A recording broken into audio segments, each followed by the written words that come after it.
February 26th, Leviticus 19:1 through Leviticus 20:21. And the Lord spoke to Moses, saying, Speak to all the congregation of the children of Israel, and say to them, You shall be holy, for I, the Lord your God, am holy. Every one of you shall revere his mother and his father, and keep my Sabbaths. I am the Lord your God. Do not turn to idols, nor make for yourselves molded gods. I am the Lord your God. And if you offer a sacrifice of peace offering to the Lord, you shall offer it of your own free will. It shall be eaten the same day you offer it, and on the next day. And if any remains until the third day, it shall be burned in the fire. And if it is eaten at all on the third day, it is an abomination. It shall not be accepted. Therefore everyone who eats it shall bear his iniquity, because he has profaned the hallowed offering of the Lord, and that person shall be cut off from his people. When you reap the harvest of your land, you shall not wholly reap the corners of your fields, nor shall you gather the gleanings of your harvest, and you shall not glean your vineyard, nor shall you gather every grape of your vineyard. You shall leave them for the poor and the stranger. I am the Lord your God. You shall not steal, nor deal falsely, nor lie to one another. And you shall not swear by my name falsely, nor shall you profane the name of your God. I am the Lord. You shall not cheat your neighbor, nor rob him. The wages of him who is hired shall not remain with you all night until morning. You shall not curse the deaf, nor put a stumbling block before the blind, but shall fear your God. I am the Lord. You shall do no injustice in judgment. You shall not be partial to the poor, nor honor the person of the mighty. In righteousness you shall judge your neighbor. You shall not go about as a talebearer among your people, nor shall you take a stand against the life of your neighbor. I am the Lord. You shall not hate your brother in your heart. You shall surely rebuke your neighbor, and not bear sin because of him. You shall not take vengeance, nor bear any grudge against the children of your people, but you shall love your neighbor as yourself. I am the Lord. You shall keep my statutes. You shall not let your livestock breed with another kind. You shall not sow your field with mixed seed, nor shall a garment of mixed linen and wool come upon you. Whoever lies carnally with a woman who is betrothed to a man as a concubine, and who has not at all been redeemed nor given her freedom, for this there shall be scourging, but they shall not be put to death, because she was not free. And he shall bring his trespass offering to the Lord to the door of the tabernacle of meeting, a ram as a trespass offering. The priest shall make atonement for him with the ram of the trespass offering before the Lord for his sin which he has committed, and the sin which he has committed shall be forgiven him. When you come into the land and have planted all kinds of trees for food, then you shall count their fruit as uncircumcised. 3 years it shall be as uncircumcised to you. It shall not be eaten. But in the 4th year, all its fruit shall be holy, a praise to the Lord. And in its 5th year you may eat its fruit, that it may yield you its increase. I am the Lord your God. You shall not eat anything with the blood, nor shall you practice divination or soothsaying. You shall not shave around the sides of your head, nor shall you disfigure the edges of your beard. You shall not make any cuttings in your flesh for the dead, nor tattoo any marks on you, for I am the Lord. Do not prostitute your daughter to cause her to be a harlot, lest the land fall into harlotry, and the land become full of wickedness. You shall keep my Sabbaths and reverence my sanctuary. I am the Lord. Give no regard to mediums and familiar spirits. Do not seek after them, to be defiled by them. I am the Lord your God. You shall rise before the gray-headed and honor the presence of an old man, and fear your God. I am the Lord. And if a stranger dwells with you in your land, and shall not You shall not mistreat him. The stranger who dwells among you shall be to you as one born among you, and you shall love him as yourself, for you were strangers in the land of Egypt. I am the Lord your God. You shall do no injustice in judgment, in measurement of length, weight, or volume. You shall have honest scales, honest weights, an honest ephah, and an honest hin. I am the Lord your God who brought you out of the land of Egypt. Therefore you shall observe all my statutes and all my judgments, and perform them. I am the Lord. Then the Lord spoke to Moses, saying, Again you shall say to the children of Israel, whoever of the children of Israel or of the strangers who dwell in Israel, who gives any of his descendants to Moloch, he shall surely be put to death. The people of the land shall stone him with stones. I will set my face against that man and will cut him off from his people, because he has given some of his descendants to Moloch to defile my sanctuary and profane my holy name. And if the people of the land should in any way hide their eyes from the man, when he gives some of his descendants to Moloch, and they do not kill him, then I will set my face against that man and against his family, and I will cut him off from his people, and all who prostitute themselves with him to commit harlotry with Moloch. And the person who turns to mediums and familiar spirits to prostitute himself with them, I will set my face against that person and cut him off from his people. Consecrate yourselves, therefore, and be holy, for I am the Lord your God. And you shall keep my statutes and perform them. I am the Lord who sanctifies you. For everyone who curses his father or his mother shall surely be put to death. He has cursed his father or his mother, his blood shall be upon him. The man who commits adultery with another man's wife, he who commits adultery with the neighbor's wife, the adulterer and the adulteress shall surely be put to death.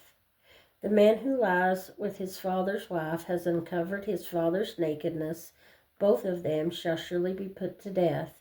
Their blood shall be upon them. If a man lies with his daughter-in-law, both of them shall surely be put to death. They have committed perversion. Their blood shall be upon them. If a man lies with a male, as he lies with a woman, both of them have committed an abomination. They shall surely be put to death. Their blood shall be upon them. If a man marries a woman and her mother, it is wickedness. They shall be burned with fire, both he and they, that there may be no wickedness among you. If a man mates with an animal, he shall surely be put to death, and you shall kill the animal. If a woman approaches any animal and mates with it, you shall kill the woman and the animal. They shall surely be put to death. Their blood is upon them. If a man takes his sister, his father's daughter, or his mother's daughter, and sees her nakedness, and she sees his nakedness, it is a wicked thing, and they shall be cut off in the sight of their people. He has uncovered his sister's nakedness, and he shall bear his guilt. If a man lies with a woman during her sickness and uncovers her nakedness, he has exposed her flow, and she has uncovered the flow of her blood. Both of them shall be cut off from the people. You shall not uncover the nakedness of your mother's sister, nor of your father's sister, for that would uncover his near of kin. They shall bear their guilt. If a man lies with his uncle's wife, he has uncovered his uncle's nakedness. They shall bear their sin. They shall die childless. If a man takes his brother's wife, it is an unclean thing. He has uncovered his brother's nakedness. They shall be childless. Mark 8:11 through Mark 8:11 through verse 38. Then the Pharisees came out and began to dispute with him, seeking from him a sign from heaven, testing him. But he sighed deeply in his spirit and said, Why does this generation seek a sign? Assuredly, I say to you, no sign shall be given to this generation." And he left, and getting into the boat again, departed to the other side. Now the disciples had forgotten to take bread, and they did not have more than one loaf with them in the boat. Then he charged them, saying, "Take heed, beware of the leaven of the Pharisees and the leaven of Herod." And they reasoned among themselves, saying, "It is because we have no bread." But Jesus, being aware of it, said to them, "Why do you reason, because you have no bread? Do you not yet perceive nor understand? Is your heart still hardened? Having eyes you do not see, having ears you do not hear.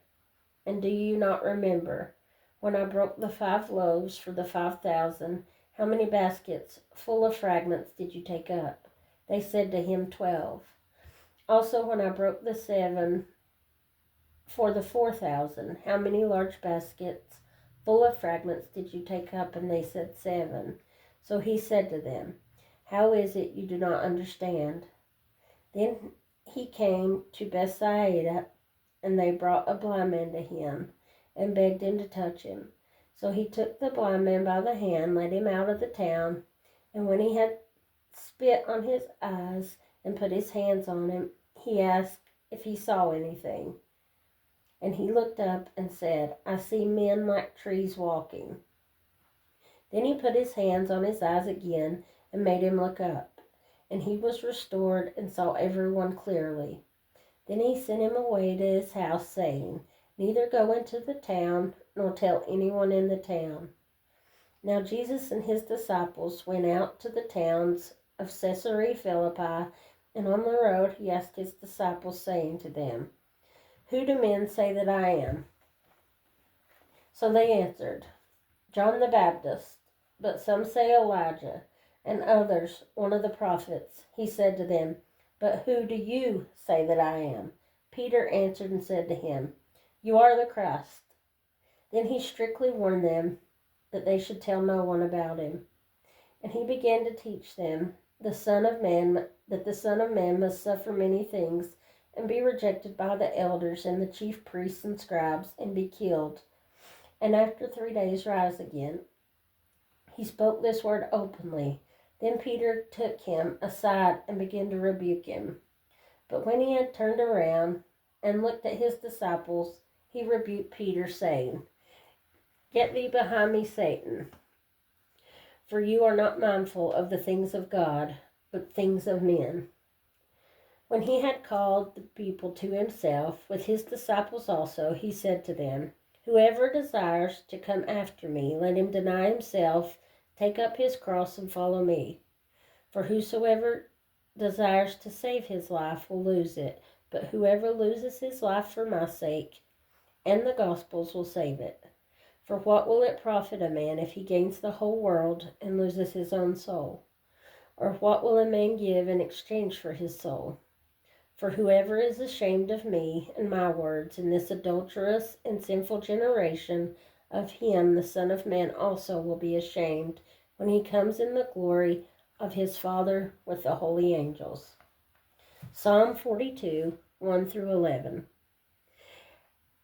As the deer pants for the water brooks, so pants my soul for you, O God. My soul thirsts for God, for the living God. When shall I come and appear before God? My tears have been my food day and night, while they continually say to me, "Where is your God?" When I remember these things, I pour out my soul within me.